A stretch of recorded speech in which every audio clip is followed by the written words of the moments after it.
जय हिंद। तो जैसे कि मैं आपको पिछले क्लास में बताया था कि आज का जो हमारा क्लास होगा वो मोशन चैप्टर में जितने भी न्यूमेरिकल्स आएगा उसमें मैं बनाऊंगा। दोस्तों, इक्वेशन ऑफ मोशन जो था गति का समीकरण वो ये है, 3 समीकरण है।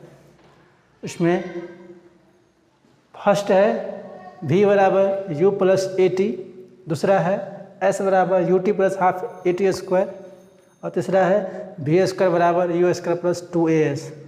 दोस्तों, जैसे मैं कल आपको बताया था कि इस v का मतलब क्या होता है, u का मतलब क्या होता है, s का मतलब क्या होता है, a का मतलब क्या होता है और t का मतलब क्या होता है, तो आप सभी जानते ही होंगे। अगर नहीं जान रहे हैं तो मैं इसे एक बार लिख दे रहा हूँ। फिर इससे संबंधित एक सवाल है, इस सवाल को सॉल्व करेंगे। याद बोल रहा है कि किसी वस्तु को इसके विराम स्थिति से 5 मीटर पर सेकंड स्क्वायर पर त्वरित किया जा रहा है, तो 5 सेकंड के बाद वस्तु का वेग क्या होगा। दोस्तों, सबसे पहले हम जानते हैं कि u का मतलब क्या होता है। दोस्तों, यहाँ ध्यान दीजिएगा, u बराबर होता है इनिशियल वेलोसिटी, जिसे हम बोलते हैं प्रारंभिक वेग। v बराबर होता है दोस्तों फाइनल वेलोसिटी। ऐसे s बराबर बोलते हैं डिस्प्लेसमेंट,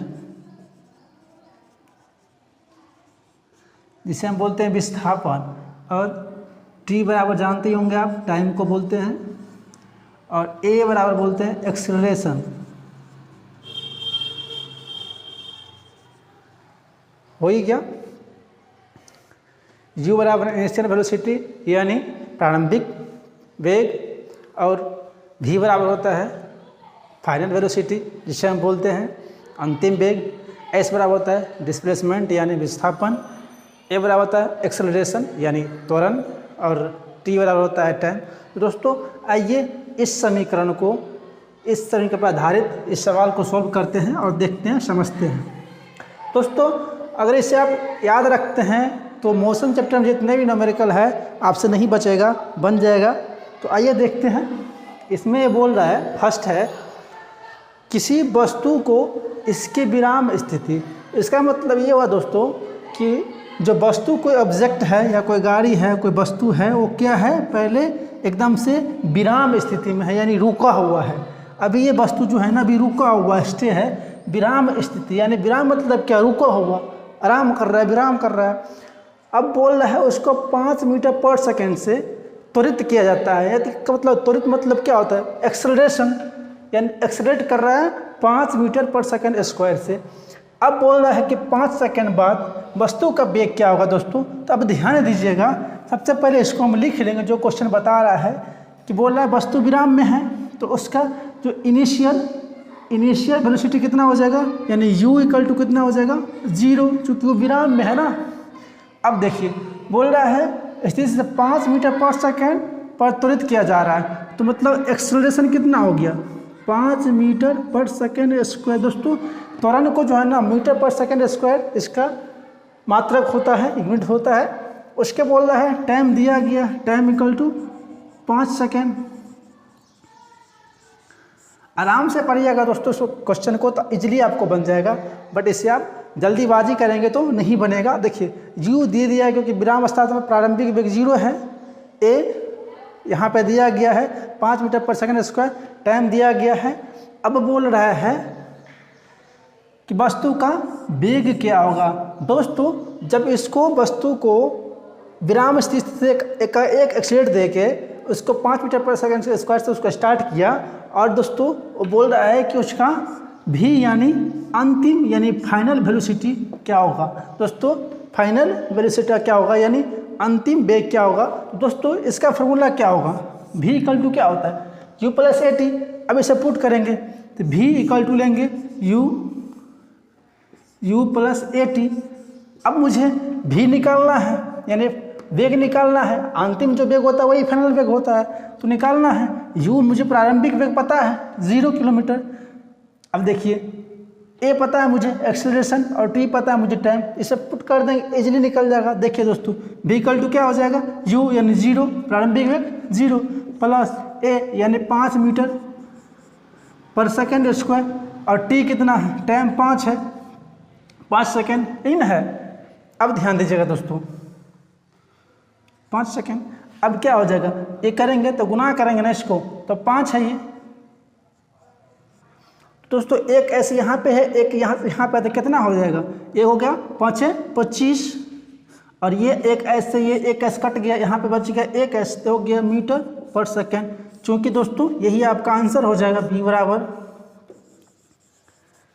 चूँकि वेग का मात्रक क्या होता है, मीटर पर सेकेंड, और चाल का मात्रक भी होता है मीटर पर सेकेंड। तो आपका ये क्या हो जाएगा, 25 मीटर पर सेकेंड। आपको मैं बता दिया कि कैसे ही कटा, 2 यहाँ पे था, एक ऊपर में था, एक कट के एक बच गया, तो यहाँ पे एक आ गया।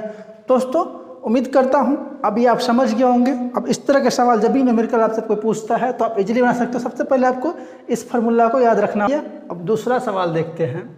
बोल रहा है, एक कार विश्राम के उपरांत चलती है तथा 30 सेकंड में 90 किलोमीटर पर आवर की रफ्तार को प्राप्त करती है, तो कार का त्वरण यानी एक्सेलरेशन पूछ रहा है दोस्तों। तो मुझे पता है u बराबर क्या है यहाँ पे, क्योंकि विश्राम से चल रहा है तो u बराबर 0 हो जाएगा। टाइमिंग क्या दिया गया है, 30 सेकंड दिया गया है, और स्पीड यानी इसका वेलोसिटी कितना है। स्पीड जब भी कार स्ट्रेट मोशन में कर रहा है दोस्तों, तो स्ट्रेट लाइन मोशन में क्या होता है, स्पीड और वेलोसिटी बराबर होता है। जैसे दूरी और विस्थापन बराबर होता है, वैसे चाल और वेग बराबर होता है दोस्तों। तो वेग बराबर क्या हो जाएगा, फाइनल वेलोसिटी दोस्तों 90। तो 90 किलोमीटर को हम चेंज करेंगे मीटर पर सेकंड में, तो कितना हो जाएगा, 90 गुने 5/18, जो छोटा कर रहे हैं तो छोटा से गुना करते हैं, 18 5 90 यानी 25 मीटर पर सेकंड हो गया। अब इसको ना पुट करके इसको पुट करेंगे। अब वो दोस्तों एक्सेलरेशन पूछ रहा है क्या होगा, तो इसको हम फर्स्ट इक्वेशन पे इसको रखेंगे दोस्तों। तो क्या है first equation, v = u + 80। v मुझे पता है कितना है, v का 25 मीटर पर सेकंड बराबर u पता है 0 है, प्लस a निकालना ही है, तो a हो गया अगुने t कितना है, टाइम 30 सेकंड। अब ध्यान दीजिएगा दोस्तों, 25 ये 30 है, तो कितना हो जाएगा, 25 मीटर पर सेकंड बराबर ये हो गया a 30 सेकंड। अब a बराबर क्या हो जाएगा दोस्तों, a बराबर हो जाएगा 25 मीटर पर सेकंड बट्टे 30 सेकंड। इसको काटेंगे ना तो कितना हो जाएगा, 5 25 5 6 30, ये हो जाएगा 5/6 मीटर पर सेकंड स्क्वायर। कितना हो जाएगा, 5/6 मीटर सेकंड स्क्वायर। चूँकि एक्सेलरेशन का जो यूनिट होता है दोस्तों वो मीटर पर सेकंड स्क्वायर होता है। तो ये आपका हो गया आंसर। कहीं कहीं आपको इसमें नहीं होगा, तो कैसे हो सकता है, 5/6 मीटर सेकंड के -2। जब इसको बट्टा हटाएंगे तो ऊपर में माइनस चला जाएगा। तो दोस्तों यही आपका रहा आंसर। तीसरा क्वेश्चन क्या बोल रहा है कि कोई कार है जो विश्राम से, ध्यान दीजिएगा क्वेश्चन को आराम से पढ़िएगा। एक कार है जो विश्राम से नियत त्वरण के साथ 3 मीटर पर सेकंड, कितना 3 मीटर पर सेकंड के साथ चलता है या चलना शुरू किया, ठीक, चलना शुरू करती है, और 10 सेकंड में इस कार द्वारा तय की गई दूरी ज्ञात करें। दोस्तों यहाँ दूरी यानी डिस्टेंस बोल रहा है। अब ध्यान दीजिएगा, इसको सबसे पहले लिखेंगे। इनिशियल वेलोसिटी क्या हो जाएगा, यानी प्रारंभिक वेग 0, क्योंकि विश्राम से चल रहा है। अब इसका त्वरण कितना है, एक्सेलरेशन कितना है, 3 मीटर पर सेकंड स्क्वायर। टाइमिंग कितना है, 10 सेकंड का। अब बोल रहा है कि इसका d ज्ञात करो। अब दोस्तों यहाँ आप देख रहे हैं d यानी डिस्टेंस, दूरी ज्ञात करने के लिए, तो इसमें दूरी तो कहीं d तो कहीं दिया ही नहीं गया है। यहाँ पे तो v दिया है, u यानी initial velocity, final velocity, acceleration और टाइमिंग दिया गया है, ये डिस्प्लेसमेंट दिया गया है। तो दोस्तों इसमें तो u कहीं d तो है ही नहीं। तो जब d नहीं है तो आपको कन्फ्यूजन पैदा हो रहा होगा, लेकिन कन्फ्यूज होने का ज़रूरत नहीं है दोस्तों, कुछ भी करने का ज़रूरत नहीं है। इसको आपको इसका थ्योरी पे थोड़ा ध्यान देना है। मैंने आपको क्या पढ़ाया था कि जब भी स्ट्रेट लाइन मोशन हो, जब भी कोई ऑब्जेक्ट स्ट्रेट लाइन मोशन करता है, यानी एक सरल रेखीय गति करता है, तो उस कंडीशन में डिस्टेंस यानी दूरी बराबर क्या होता है, विस्थापन। क्या होता है, विस्थापन यानी डिस्प्लेसमेंट। वैसे ही स्पीड यानी चाल बराबर क्या होता है, वेलोसिटी यानी वेग होता है। तो दोस्तों जब भी स्ट्रेट लाइन मोशन करता है कोई चीज़ तो उसका दूरी बराबर विस्थापन होता है और स्पीड बराबर वेलोसिटी होता है दोस्तों, यानी विस्थापन और दूरी समान होता है जैसे चाल और वेग समान होता है। तो दोस्तों यहाँ पे क्या करना है, डी पूछ रहा है ना, तो हम एस के यानी एस से क्या होता है डिस्प्लेसमेंट, आपको बताया हूँ एस फॉर डिस्प्लेसमेंट मतलब विस्थापन। तो विस्थापन का फॉर्मूला यूज कर लेंगे दोस्तों। तो विस्थापन का फॉर्मूला क्या है, ध्यान दीजिएगा, इधर ध्यान दीजिए, एस इक्वल यू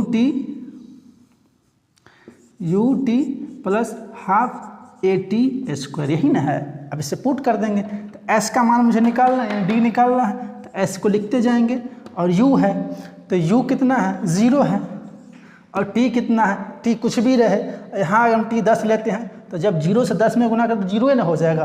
तब मान लेते हैं हम 10 ले लेते हैं आपको समझाने के लिए, कितना भी करेंगे तो 0 का 0, जब किसी भी संख्या से 0 से गुना करते तो पूरा मान 0 हो जाता है, तो 0 हो गया प्लस 1/2 हाफ होगा ना 1/2। ए एक्सेलरेशन कितना है 3 मीटर है तो 3, इसके बीच में कुछ नहीं तो गुना है और यहाँ पर भी कुछ नहीं तो गुना है। अब टी स्क्वायर बोल रहा है तो टाइम कितना है यहाँ पे 10 है, टी स्क्वायर मतलब 10 दाएँ के 100, इसको 2 बार गुना करेंगे ना, स्क्वायर मतलब क्या होता है 100, 2 गुना होता है उसको 10 का स्क्वायर कर दे। चलिए अब ध्यान दीजिएगा, एस इक्वल टी ये हो गया 0 प्लस ये कितना हो जाएगा 1/2 3, ये हो जाएगा 10 दाएँ 100 और 100 कितना हो जाएगा 100। अब ये कट जाएगा 50 बार में। अब इस बराबर क्या हो जाएगा 0 प्लस 50 तिहाई 150, तो ये 0 हो गया हट गया तो कितना हो गया इस बराबर 150 मीटर।